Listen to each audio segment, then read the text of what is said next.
No more distractions. Take back your attention and build the life you want. A powerful audiobook from Audiobook about reclaiming your focus, silencing the noise, and turning attention into achievement. Introduction. No more distractions. There are moments when you sit down with a clear intention to get something important done, only to look up an hour later and wonder where the time went. A message appears, a notification catches your eye, one quick search turns into 10, and before long, the thing that mattered most has been pushed aside again. Nothing dramatic happened. No major decision was made. Yet something valuable disappeared quietly. Your attention. This is how distraction often works. It rarely storms into your life announcing itself. It slips in through small openings and slowly pulls you away from the person you are trying to become. Your goals may be meaningful, your ambitions may be strong, and your plans may be carefully prepared, but none of them can move forward without your attention behind them. The life you want is being shaped by what you repeatedly look at, think about, respond to, and give your time to. That is why focus is more than a productivity skill. It is a form of self-direction. No more distractions is an invitation to take back what has been scattered, quiet what does not deserve your energy, and give your best attention to what truly matters. You do not need to chase everything. You need to recognize what matters, protect it, and stay with it long enough for your effort to become a different life. Chapter 1. Decide what deserves your attention. At 8:15 on a Monday morning, Daniel was already tired of his day. He had not done anything particularly difficult. He had answered a few messages, checked his email, looked at a notification from his bank, watched a short video while drinking coffee, replied to a colleague, and opened his laptop with the intention of working on the business plan he had been postponing for weeks. Then another message arrived. He answered it. A news headline caught his attention. He opened it. 10 minutes later, he was reading something completely unrelated. When he finally looked at the clock, nearly 2 hours had disappeared. The strange part was that Daniel had been busy the entire time. He had moved constantly, responded constantly, and thought constantly. Yet he had barely moved toward the one thing he cared about. His problem was not laziness. It was not even a shortage of time. His attention had simply been divided so many times that nothing important received enough of it to grow. This is where many goals quietly begin to fail. They are not destroyed by one terrible decision. They are weakened by hundreds of small decisions about what deserves attention. Daniel had spent years telling himself that he wanted to build his own company. He had talked about it with friends, researched the market, saved some money, purchased a few courses, and filled several notebooks with ideas. Whenever someone asked about his plans, he could explain them clearly. But when it came to giving those plans consistent attention, something always seemed more urgent. His job needed him. His family needed him. His inbox needed him. Other people's problems needed him. And then there were the things he told himself were harmless. Another video, another article, another conversation, another hour spent comparing his progress with someone else's. None of these choices looked serious enough to threaten his ambition. Together, however, they formed a wall between intention and achievement. One evening, Daniel opened the notebook where he had written his business idea nearly 2 years earlier. The pages were still clean. The ambition was still there. The circumstances had changed, but the goal had hardly moved. He felt an uncomfortable realization settle in. He had not failed because his dream was unrealistic. He had failed to give it a protected place in his life. He had been treating his most important goal as something that could receive whatever attention remained after everything else had been handled. There was always something else. That realization changed the way he looked at his days. Instead of asking, "How can I find more time?" he began asking a more uncomfortable question. What am I giving my best attention to? The difference was enormous. Time passes whether you manage it well or badly. Attention is different. Attention is what you direct towards something. It is the mental energy that allows you to notice details, solve problems, learn, create, make decisions, and stay with something long enough to become good at it. Research on goal setting and sustained attention supports this connection. Specific goals can reduce attention lapses and help people maintain attention more effectively than vague intentions.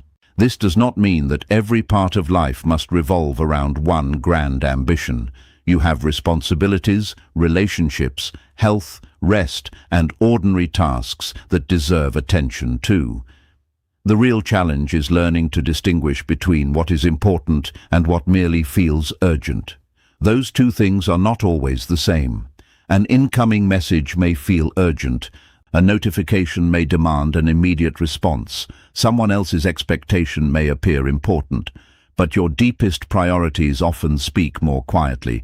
They rarely arrive with an alarm. Think about how easily a day can become crowded with things that matter a little while leaving no room for the things that matter deeply. You answer questions that could have waited. You attend to problems that belong to someone else. You consume information you will never use. You agree to commitments you never really wanted. You keep checking what everyone else is doing while postponing the work that would move your own life forward. By evening, you feel exhausted, and because you were busy all day, you assume you must have been productive. But activity and progress are not interchangeable. A person can spend 10 hours moving and still remain in exactly the same place. The turning point comes when you stop treating every demand on your attention as equal. You begin to narrow down. You begin to filter out. You begin to recognize that saying yes to one thing quietly means saying no to something else. Every hour spent comparing yourself with another person is an hour you cannot spend developing yourself. Every evening consumed by meaningless stimulation is an evening you cannot invest in something that requires patience. Every goal you repeatedly postpone becomes harder to believe in because your own behavior starts contradicting your intentions. This is why clarity matters. A vague goal gives your attention nowhere precise to settle. I want to become healthier sounds positive, but it does not tell you what deserves attention today. I want to build a strong body by training 4 mornings each week creates a much clearer direction. I want to improve my career is an ambition. I will spend an hour each evening developing the skill required for the position I want gives that ambition somewhere to live. Specificity does not guarantee success, but it removes some of the fog that allows distraction to take over. Daniel eventually stopped trying to transform his entire life at once. He chose one priority, building the first workable version of his business. He gave it a protected period of attention each morning before allowing less important demands to enter. His phone stayed away. His email could wait. He stopped telling everyone about every new idea and started putting his energy into one idea long enough to test it properly. Progress was slow at first. There were still difficult mornings. There were still distractions. But something important had changed. His goal was no longer waiting for leftover attention. It had become part of the structure of his life. That is the deeper lesson. Focus does not begin when the world becomes quiet. It begins when you decide what is worth hearing above the noise. You will never have enough attention for everything, because everything was never meant to receive it. Your life is being shaped, quietly and continuously, by the things you keep returning to. So choose carefully. Decide what deserves your best mind, your clearest hours, and your repeated effort. Because what you protect with your attention today may eventually become the life you are proud to call your own. Chapter 2. Stop feeding the distraction. Maya had a habit that seemed too small to matter. Whenever she sat down to work, she kept her phone beside her, face down, with the sound turned off. She was not constantly scrolling. In fact, she considered herself disciplined. She might check one message, glance at an email, look at the weather, read a headline, or search for something she had suddenly remembered. Each interruption lasted only a minute or two. Then she would return to her work and continue as if nothing had happened. But after several weeks, she noticed something strange. Tasks that once took an hour were taking most of an afternoon. She was finishing less, feeling more tired, and becoming increasingly frustrated with herself. One evening, while preparing a presentation for an important meeting, she counted how many times she had picked up her phone. She was shocked by the number. None of those moments had felt significant. That was precisely the problem. Distraction had not conquered her through one dramatic interruption. It had entered quietly, one small permission at a time. Maya worked as a marketing manager for a growing company, and her job naturally involved messages, meetings, emails, research, and quick decisions. She could not simply disappear from the world. Her problem was not that she had responsibilities. It was that she had never learned to distinguish between something that genuinely required immediate attention and something that merely requested it. That distinction changed everything. A notification does not become important simply because it appears. A message does not become urgent because someone else has decided to send it. An interesting article does not deserve your attention merely because it is interesting.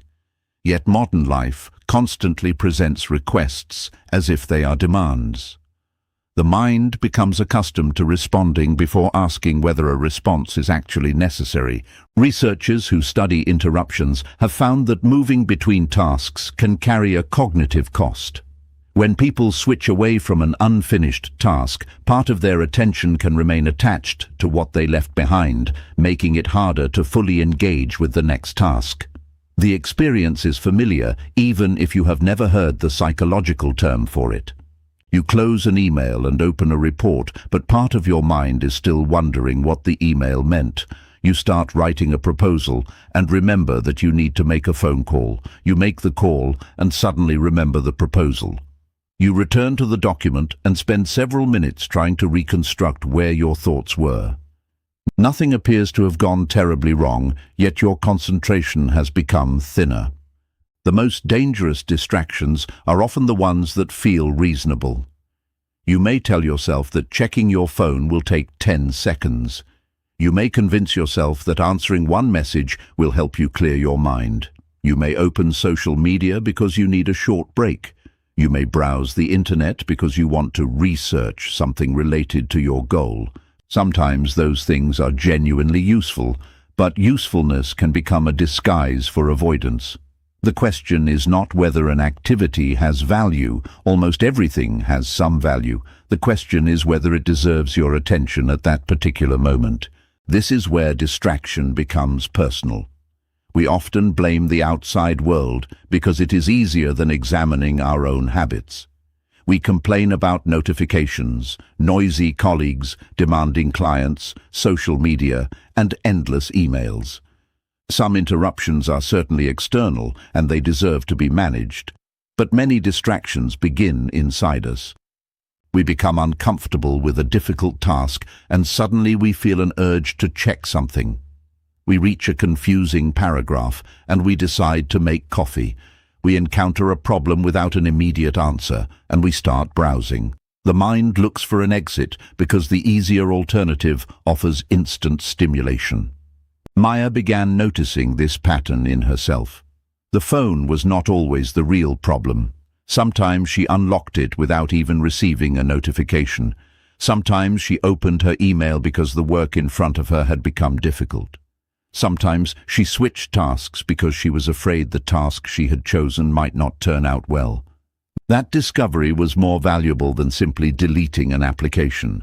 She began to understand that distraction was not only something happening to her. At times, it was something she was unconsciously feeding. There is a peculiar comfort in distraction. It gives you the feeling that something is happening. You can answer 5 messages, reorganize your files, check 3 websites, make a small purchase, read an article, and watch a few short videos. By the end of the hour, you have been active enough to feel productive. But activity can become a convincing imitation of progress. You have moved, but you have not necessarily advanced. Think about a person trying to write a book who spends the morning researching fonts, organizing folders, replying to comments, reading about writing techniques, and rearranging the desk. Every activity can be defended. None is completely useless, yet the book remains unwritten. Another person may spend an afternoon planning a business, watching interviews with successful entrepreneurs, reading financial advice, and discussing possible strategies with friends. They feel inspired when the day ends. But inspiration without concentrated action can become another form of delay. This is why learning to filter out distractions requires more than willpower. Your environment matters. If every device around you is designed to interrupt, you are constantly being asked to resist something. It is easier to protect your attention when you reduce the number of things demanding it. Put the phone somewhere you cannot reach automatically. Close unnecessary tabs. Turn off notifications that do not genuinely matter. Give messages a specific place in your day instead of allowing them to occupy every empty space. These are not dramatic changes. Their power comes from how consistently they reduce unnecessary decisions. Maya eventually made one simple change. When she needed to complete demanding work, she stopped keeping her phone on the desk. At first, the distance felt uncomfortable. She would occasionally reach toward the empty space beside her and realize what she was doing. That moment taught her something. She had not needed the phone. She had developed the reflex of checking it. As the weeks passed, the reflex weakened. Her work sessions became quieter. She still answered messages and checked social media. She had not become a hermit. She had simply stopped allowing those things to determine when her attention would move. The difference was subtle but powerful. She no longer asked, "What is asking for my attention?" every few minutes. She began asking, "What have I decided deserves my attention right now?" The first question gives control to the outside world. The second returns it to you. There will always be something competing for your attention. Another message will arrive. Another headline will appear. Someone else will have an opinion. Another opportunity will present itself. Another problem will demand consideration. You cannot silence all of life, and you should not try. The goal is not to create a world without distractions. The goal is to stop automatically feeding every distraction that walks through the door. Maya eventually understood that attention was not lost in huge pieces. It was given away in fragments. A minute here, 5 minutes there, one unnecessary check, one unnecessary response, one more scroll, one more interruption. None seemed important enough to challenge, yet together they were shaping the quality of her days. The same thing can happen to any of us. A distracted life does not always look chaotic from the outside. Sometimes it looks remarkably busy, organized, and even successful. The difference is that busyness keeps you occupied, while attention allows you to move deliberately towards something that matters. You do not need to eliminate every distraction from your life. You need to become selective about which ones you allow to interrupt the person you are trying to become.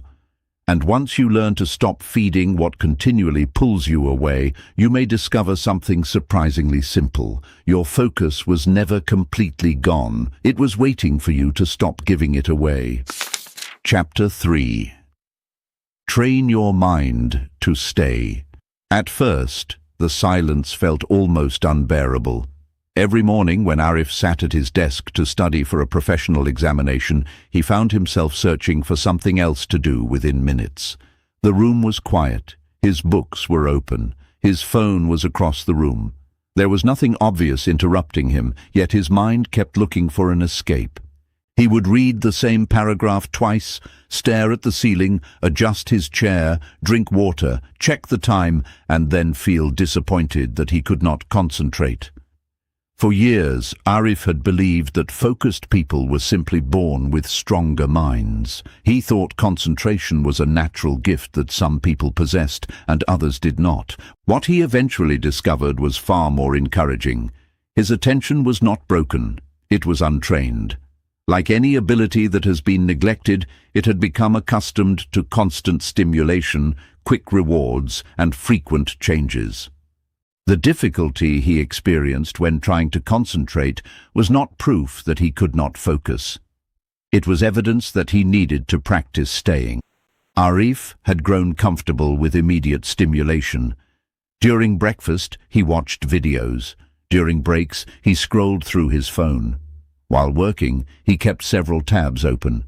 When a difficult idea appeared in a book, he searched for an easier explanation instead of struggling with the concept. His mind had become accustomed to movement. Whenever something demanded sustained effort, another option was only seconds away. The result was subtle. He could pay attention to almost anything for a short period, but remaining with one demanding thing felt exhausting. This distinction matters. Attention and deep concentration are not exactly the same. You can notice something without truly engaging with it. You can read words without absorbing their meaning. You can listen to someone while mentally preparing your next response. Real focus requires you to remain present long enough for your mind to move beyond the surface. The first time Arif understood this, he decided to stop measuring his concentration by how long he wished he could study and start measuring it by how often he could return. He would sit with one chapter and work through it without switching tasks. When his mind wandered, he noticed it and came back. When boredom appeared, he did not immediately escape from it. When a difficult paragraph frustrated him, he stayed with it a little longer. The sessions were not impressive at first. Sometimes 15 minutes felt difficult. But something changed when he stopped treating distraction as a command. A wandering thought could appear without becoming an action. An urge could arise without being obeyed. This is one of the quiet skills behind strong concentration. Learning that you do not have to respond to every thought that enters your mind. Your attention will wander. That is normal. You may suddenly remember an unfinished task, wonder who has messaged you, think about something that happened yesterday, or feel the urge to check something completely unrelated. The mistake is not noticing these thoughts. The mistake is automatically following them. Focus grows when you can recognize the interruption and gently bring yourself back. There is a reason this feels difficult in the beginning. The mind naturally notices novelty.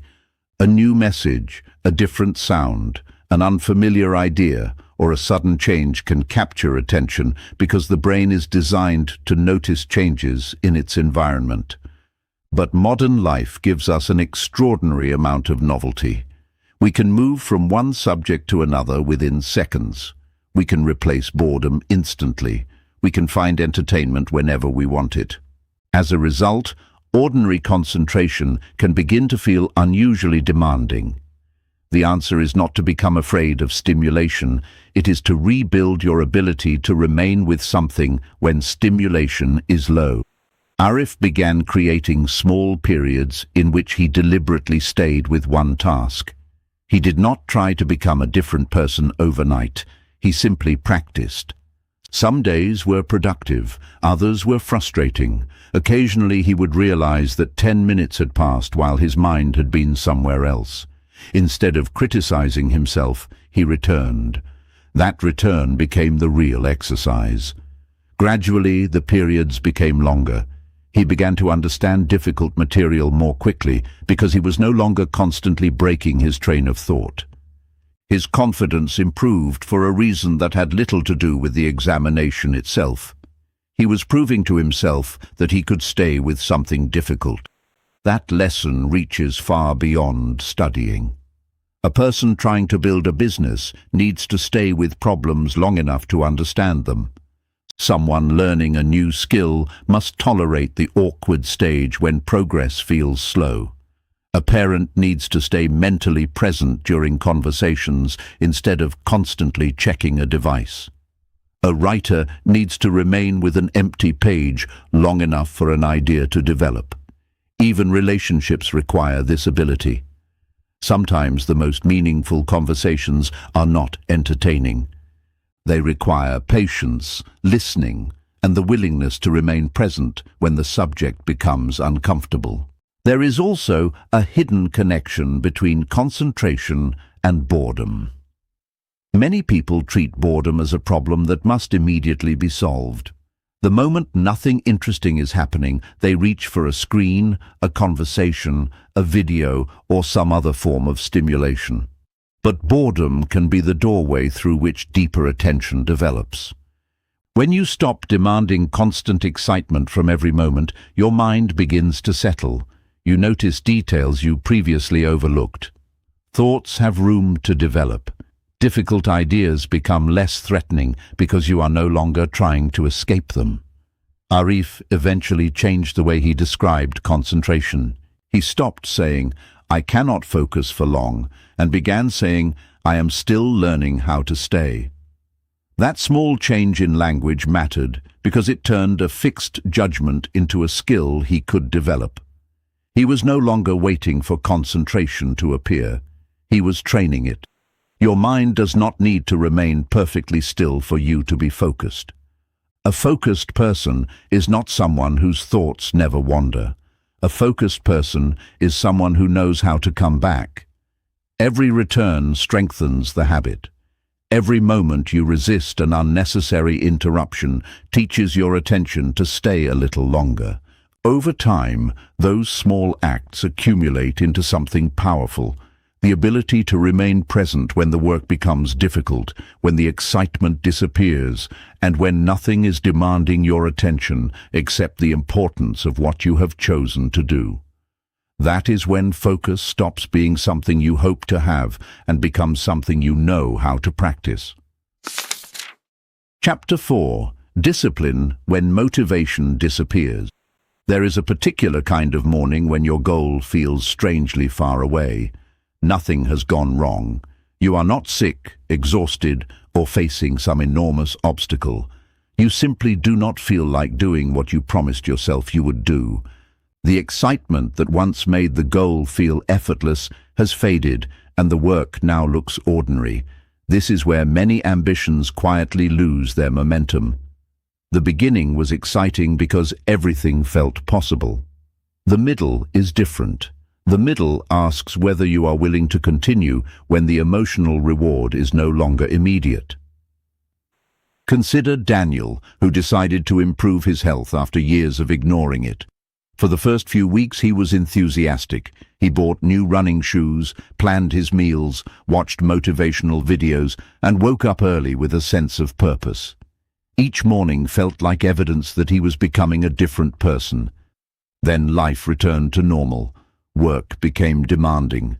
Rainy mornings arrived. His body felt tired. The scale stopped changing as quickly as it had during the first weeks. One morning, he looked at his running shoes and thought, "Maybe I'll go tomorrow." Nothing dramatic happened after that thought. He simply stayed in bed. Tomorrow became easier to choose than today. Soon, one missed workout became several.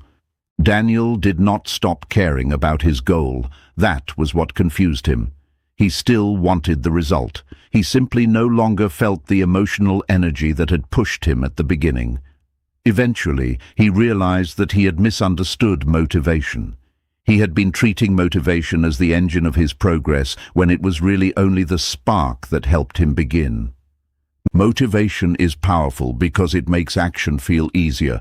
But motivation changes with sleep, stress, disappointment, weather, confidence, and mood. If your progress depends entirely on feeling inspired, your progress will rise and fall with your emotions. Discipline offers something different. It allows you to act according to a decision you made earlier, even when your current mood wants something else. Daniel changed his approach. Instead of asking himself each morning whether he felt like exercising, he decided that his morning walk was simply part of his routine. Some days he walked for a long time.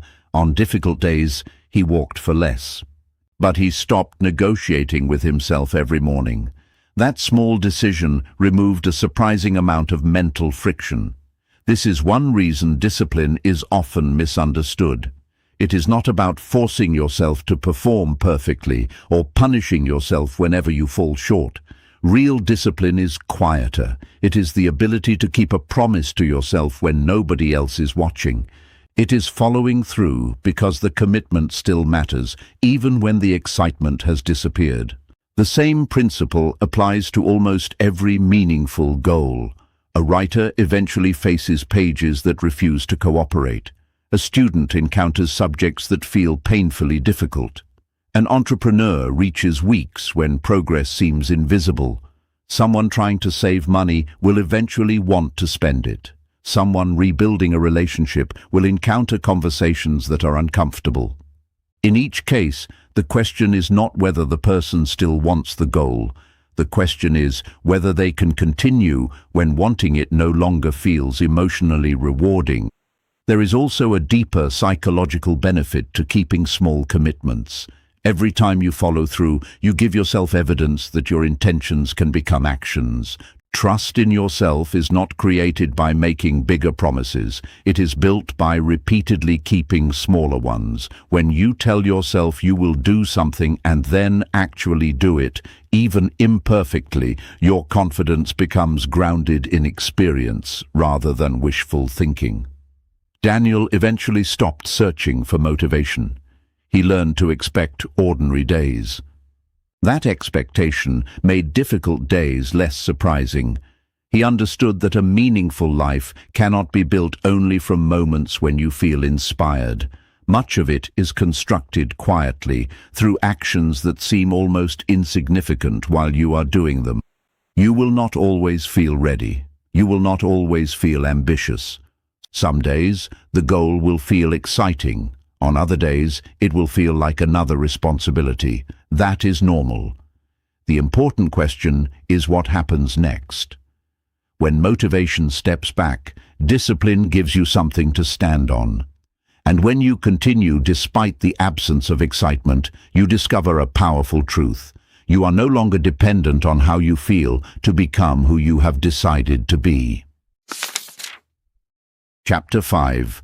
Protect your goal from other people's noise. A few years ago, a young designer named Lena showed a friend the first draft of a project she had been quietly developing after work. She had spent months learning new skills, practicing late at night, and slowly building something she hoped could become a second career. Her friend looked at the screen for a few seconds and said, "Are you sure this is going to work?" It was not a cruel question. There was no argument, no insult, and no obvious attempt to discourage her. Yet the sentence stayed with Lena long after the conversation ended. By the following week, she had begun questioning decisions she had previously felt certain about. She searched for other people's opinions, watched endless videos about alternative careers, compared herself with people who seemed far ahead, and eventually started changing her project to make it more acceptable to everyone around her. The work became slower. Her confidence weakened. The goal was still hers, but increasingly she was trying to build it through other people's expectations. This is one of the quieter forms of distraction. Not every distraction arrives through a screen. Some arrive through a voice, a comment from a friend, a relative's concern, a colleague's opinion, a stranger's success story. Sometimes the loudest noise is not coming from outside at all. It is the voice inside your own head repeating what someone else once said. Human beings naturally look for social approval. We want to belong, and we pay attention to how our choices are received by people around us. There is nothing wrong with listening to others. Good advice can protect us from mistakes, reveal possibilities we have missed, and challenge assumptions that need challenging. The problem begins when every opinion receives the same authority. If you allow every person to influence your direction equally, your goal can become a committee project, even though you are the one who has to live with the result. Lena eventually noticed something uncomfortable. Most of the people influencing her decisions were not actually pursuing the life she wanted. They were giving advice from their own experiences, fears, priorities, and assumptions. Their opinions might have been sincere, but sincerity did not automatically make them right for her. She began asking a better question whenever someone offered advice. Does this help me see my situation more clearly, or does it simply make me more afraid? That question gave her distance. There is a difference between feedback and noise. Feedback helps you examine reality. Noise makes you lose yourself inside other people's reactions. Feedback might tell you that your plan has a weakness worth addressing. Noise tells you that you should abandon the plan because someone else would never choose it. Feedback gives you information. Noise takes your attention away from your own judgment. Comparison can be especially destructive because it creates the illusion that everyone is running the same race. You see someone buying a home, building a business, getting promoted, traveling, becoming healthier, or achieving something you want, and suddenly your own progress looks inadequate. But you rarely see the complete story behind another person's result. You see the visible outcome, not the years, resources, opportunities, failures, sacrifices, and circumstances that produced it.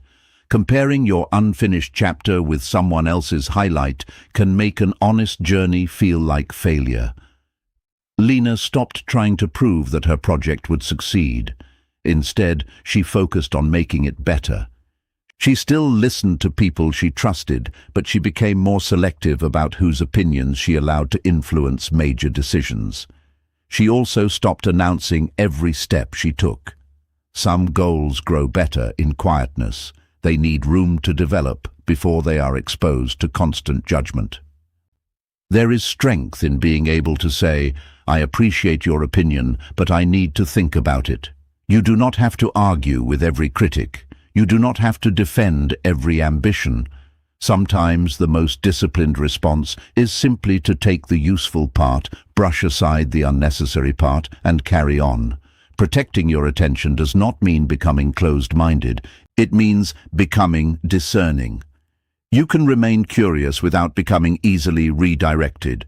You can respect another person's experience without handing them control over your future. You can accept correction without surrendering your identity. Eventually, Lena understood that her biggest challenge had never been other people's opinions. It had been her habit of treating those opinions as instructions.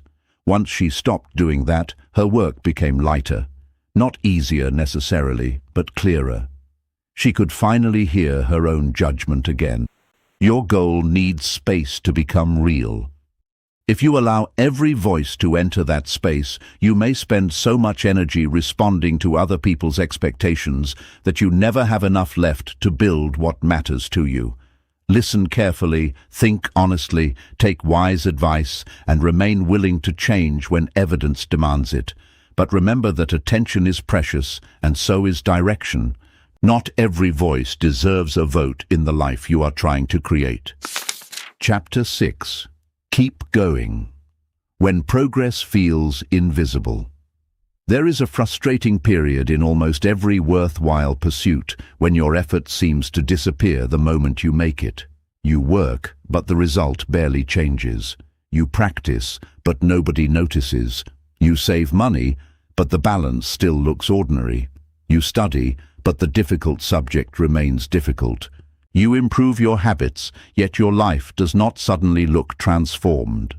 This is the stage where many people begin to doubt themselves, not because they have stopped working, but because they cannot see enough evidence that their work is paying off. A young man named Karim experienced this while building a small photography business. For months, he photographed local events, improved his editing skills, contacted potential clients, and posted his work online. Some weeks brought encouraging responses. Other weeks brought almost nothing. He began wondering whether he was wasting his time. Friends told him to try something else. His family suggested finding a more predictable side income. Karim understood their concern, but he also knew that something was changing. His photographs were improving. His communication was becoming more confident. He was learning how clients made decisions. he was slowly understanding the business side of his craft. The problem was that none of those improvements looked impressive from the outside. Then, almost a year after he started, a company contacted him about photographing a major event. The opportunity did not appear from nowhere. It came through someone who had seen his earlier work and remembered his name. Karim had assumed that his quiet months were empty. In reality, they had been building a reputation he could not yet see. This is the difficult nature of progress. Some results arrive long after the actions that created them. You may be improving beneath the surface, while your circumstances appear almost unchanged. The human mind naturally prefers immediate evidence. When effort produces a quick reward, continuing feels easy. When the reward is delayed, doubt has more room to speak. That is why patience is not simply waiting.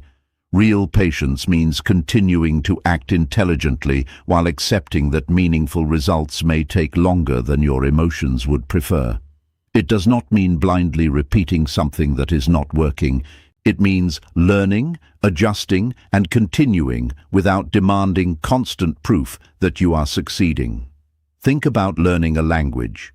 During the first months, you may memorize words and struggle through conversations without feeling fluent. Yet every new word makes the next conversation slightly easier.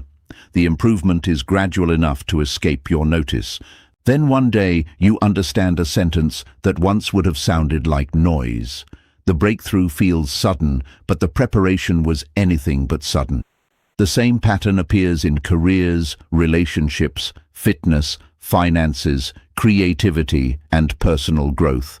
Small actions accumulate quietly. A single workout rarely changes a body. One saved amount rarely creates security. One thoughtful conversation rarely transforms a relationship. One focused hour rarely changes a career. But repeated actions can create a trajectory that eventually becomes impossible to ignore. Karim kept working, but he also kept learning. When something failed, he changed his approach. When an opportunity did not appear, he improved his portfolio. He did not confuse persistence with stubbornness. He stayed committed to the direction while remaining flexible about the route. That distinction matters. Sometimes progress feels invisible because you are expecting the wrong evidence. You may be waiting for a dramatic breakthrough when the real sign of progress is that you handle difficulty better than you did 6 months ago. Perhaps you recover faster, think more clearly, make fewer mistakes, or no longer need the same level of external encouragement. These changes may not impress anyone watching from the outside, but they can completely alter where you are heading. Not every quiet season is a failed season. Some periods are building capacity rather than producing visible rewards. You may not yet have the result you want, but you may already be becoming capable of handling it. Karim eventually stopped asking, "Why isn't this happening faster?" He began asking, "What is becoming stronger because I keep showing up?" That question gave him a different relationship with progress. He no longer needed every day to prove that the future was working. He only needed to know that he was still moving in the right direction. Some of the most important changes in your life may begin long before they become visible. Keep building, keep learning, keep adjusting, keep going when the evidence is still incomplete. The absence of immediate results does not always mean nothing is happening. Sometimes the roots are simply growing where you cannot see them. Chapter 7. Recover fast when you lose your way. At 6:40 on a rainy Tuesday morning, Omar looked at his alarm clock and immediately knew what had happened. He had promised himself he would wake up early, exercise, and begin the day without reaching for his phone. For the previous 3 weeks, he had followed the routine almost perfectly. But the night before, he had stayed up late finishing work, slept poorly, and turned off the alarm when it rang. By breakfast, his carefully built routine felt broken. What surprised Omar was not missing one morning. It was the thought that followed, "I've ruined it." That sentence carried more weight than the missed workout. One imperfect morning had suddenly become a reason to question the entire effort. This is how a small setback can become a large distraction. The original mistake may be minor, but the story we attach to it can keep us away from our goals much longer than the mistake itself. Missing one workout does not destroy physical progress. Spending one careless evening does not erase months of saving. Losing focus for a day does not mean you have become an unfocused person. Yet people often turn temporary behavior into permanent identity. They make one mistake and begin speaking to themselves as though the mistake has revealed who they truly are. Omar nearly did exactly that. He had always struggled with consistency, so missing that morning felt like confirmation of an old belief. Instead of going for a shorter walk later that day, he told himself he would restart properly on Monday. Monday felt clean. Monday felt organized. Monday gave him permission to postpone the uncomfortable act of beginning again. But Monday never needed to be special. The ability to recover quickly is one of the most underrated forms of discipline. Life will interrupt your plans. You will become tired, distracted, impatient, emotional, busy, or simply careless. The goal cannot be to remain perfectly focused forever. That standard is unrealistic. A stronger goal is to reduce the distance between drifting away and coming back.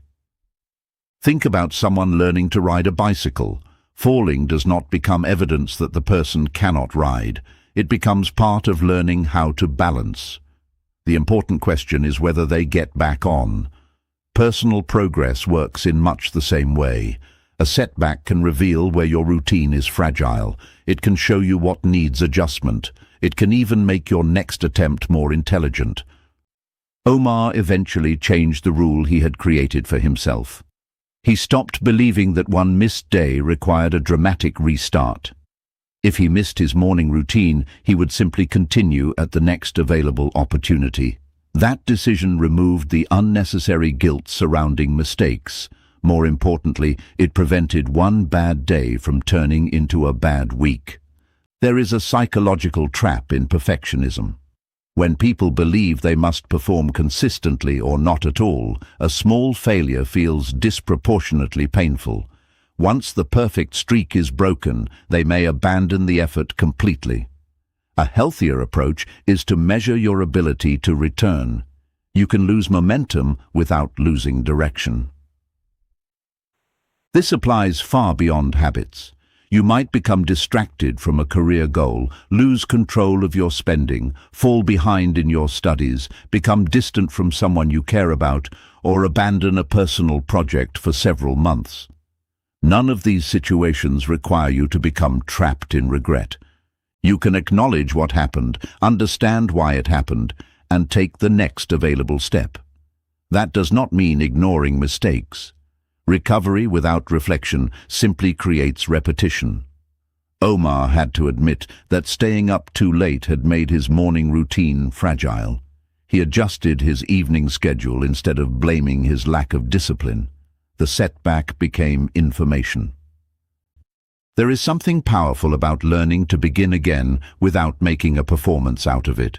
You do not need a dramatic declaration. You do not need to announce your comeback. You simply return to the work. Open the book. Make the call. Take the walk. Write the page. Have the conversation. Put the money aside. Start where you are. Eventually, Omar noticed that his confidence was no longer built on perfect weeks. It was built on something stronger.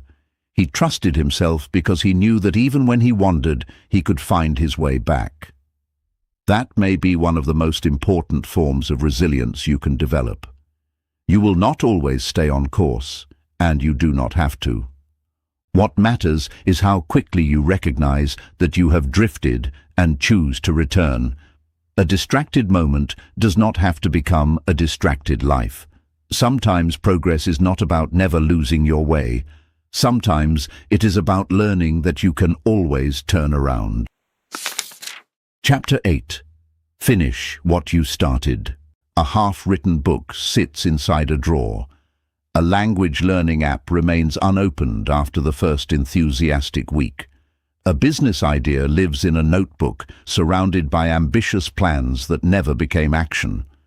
Somewhere in the house, there may even be exercise equipment purchased with genuine optimism and quietly abandoned months later. None of these things began as failures. They began with excitement. The difficult part came later, when the novelty disappeared and the work became repetitive. Starting gave the feeling of possibility. Finishing required something less exciting but far more valuable. Staying with the decision after the emotional reward had faded. Consider Marcus, who had always been fascinated by photography. He bought a good camera, watched tutorials, joined an online community, and began taking photographs every weekend.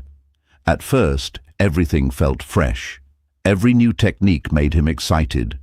He talked about creating a professional portfolio and perhaps turning photography into a serious side business. But after several months, he noticed that his progress had slowed. Learning new techniques was becoming less exciting because improvement required repetition. Instead of editing the same photographs carefully, he started looking for another creative project. Soon, he became interested in video production. Then graphic design caught his attention. Before long, he had several unfinished projects and no finished body of work. Marcus was not lacking ambition. In fact, he had too much of it scattered across too many directions. Every new interest gave him another opportunity to feel like a beginner again, and being a beginner was exciting. He could imagine what he might become without confronting the patience required to become it. This happens more often than people realize. Starting something allows you to experience the attractive part of change. You can picture the future, make plans, buy equipment, gather information, and tell yourself that something important has begun. Finishing is different. Finishing exposes you to the ordinary middle, where progress is slower, mistakes are more visible, and the excitement becomes less reliable. There is also a subtle psychological reason people abandon meaningful projects near the end. Once completion becomes possible, the work can suddenly feel more serious. A finished project can be judged. An unfinished project can remain perfect in your imagination. Marcus could tell himself that he was capable of becoming an excellent photographer because he had never completed enough work to discover his actual limitations. Completion would force him to confront reality. So he decided to finish one thing before beginning another. He selected 20 of his strongest photographs and committed to creating a small portfolio. The decision sounded simple, but it required him to reject several new ideas that appeared along the way. When another project seemed more exciting, he reminded himself that he had already chosen. He continued editing. He asked for feedback. He improved the weaker images. He changed the layout. He nearly abandoned the project twice. Then one evening, he exported the final portfolio. Nothing dramatic happened. There was no sudden transformation, but Marcus felt something he had not experienced from any of his previous projects. Completion gave him evidence. He had started something, endured the uninspiring middle, worked through uncertainty, and brought it to an actual end. That experience changed how he saw himself. There is a quiet confidence that comes from finishing. It is different from confidence created by praise because nobody else has to give it to you. You know what happened. You remember the days when you wanted to quit. You remember the distractions, the mistakes, the boredom, and the moments when another idea seemed easier. And you know that you stayed. This does not mean you should finish everything you start. That would be another form of distraction. Some commitments should be abandoned because they no longer matter. Continuing with something simply because you once chose, it is not always discipline.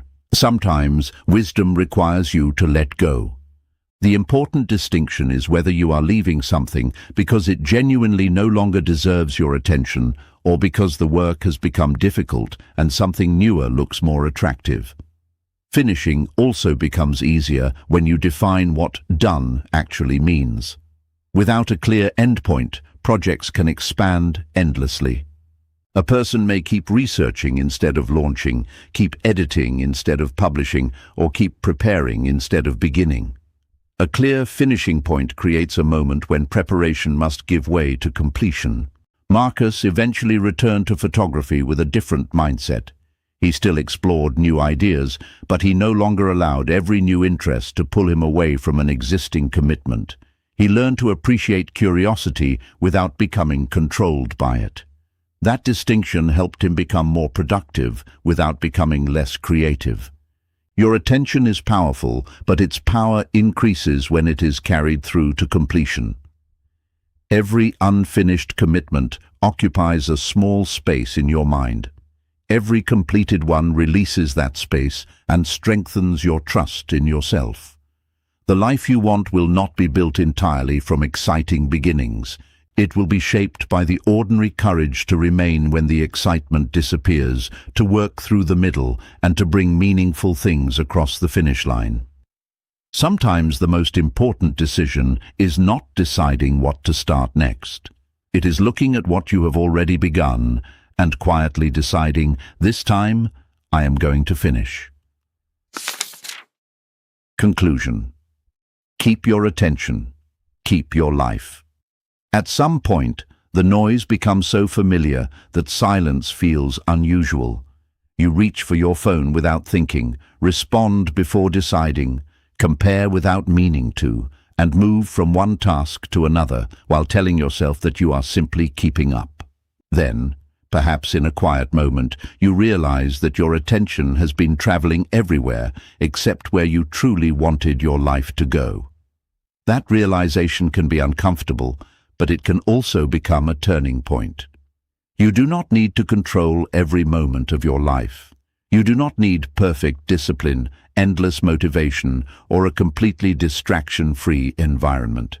What you need is a clearer relationship with your attention.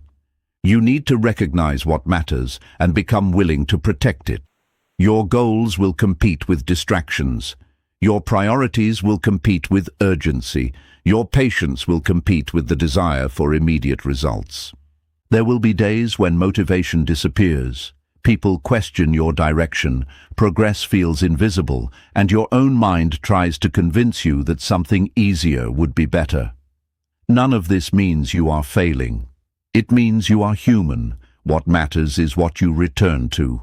Return to the goal that still matters. Return to the work you said you would complete. Return after the missed day, the poor decision, the disappointing result, and the period when you lost your way. Learn to filter out what does not deserve your energy. Learn to step away from conversations that leave you scattered. Learn to stop feeding distractions simply because they are available. Your attention is more than a tool for getting things done.